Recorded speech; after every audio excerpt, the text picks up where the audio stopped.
মাদারীপুরের রাজর নিবাসী জয়নক উবাইদুল শেখ ঈশ্বরদীর হরণখোলা হাট থেকে 3টি ষাঁড় গরু কিনে পিক আপ ট্রাকে করে আনতেছিলেন।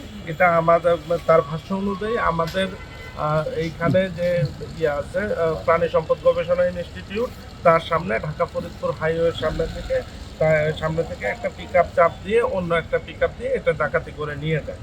এর প্রেক্ষিতে আমরা তার প্রাপ্ত অভিযোগের ভিত্তিতে মামলা দায়ের করি। মামলা দায়ের করে অত্র থানার অফিসার ইনচার্জের নেতৃত্বে নিয়ে ডাকাতদের শনাক্ত করা হয় এবং ডাকাতদের গ্রেপ্তার করা হয়। এর সাথে 2টি ডাকাতি কাজে ব্যবহৃত পিক আপ ট্রাক উদ্ধার করা হয়।